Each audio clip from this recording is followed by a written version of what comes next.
Ja sitten auto itsessään. Eli ihan on soiva peli. Ja sai sen tuonne mahtumaan meidän hienoa pieneen katokseen. Hirveästi ei tilaa sinne jäänyt.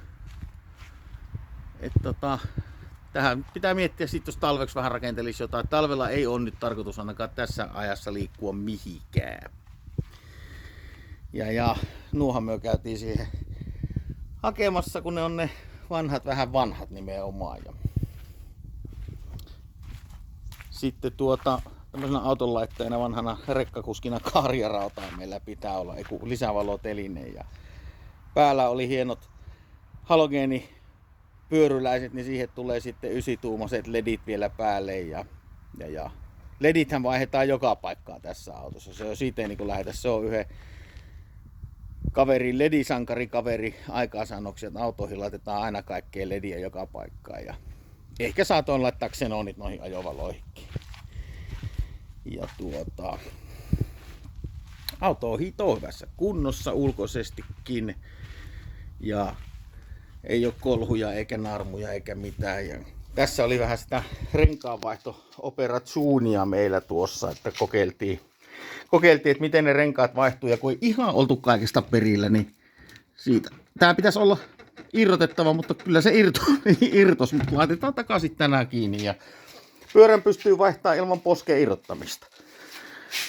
Ja auton jonkun entisistä omistajista on ollut hirveästi varmaan jonkunnäköinen hitsari, putkimies, rautamies, kun siellä on rakennettu väsätty rosteri putkeen taakse ja sisälläkin löytyy kaiken maailman rosterin naulakkoja, että kaveri on kyllä tiennyt aika tarkkaan mitä tekee. Ja sitten on tämmöisenä hauskana yksityiskohtana, niin tuohon varmaan pitäisi laittaa sitten joku Suomen lippu, siihen ei muuta meillä tule. Ja sitten meillä on tällaisia lippukiinnikkeitä, että tuohon voisi rakentaa ja laitella Suomen liput hulumuumaan. Ja tuossahan nuo olisi sitten vanhat renkaat ja vanteet, nämä on myynnissä. Voisi sanoa, että myyä eniten tarjoavalle. Vanteissa renkaissa on jo vuosimalli 15.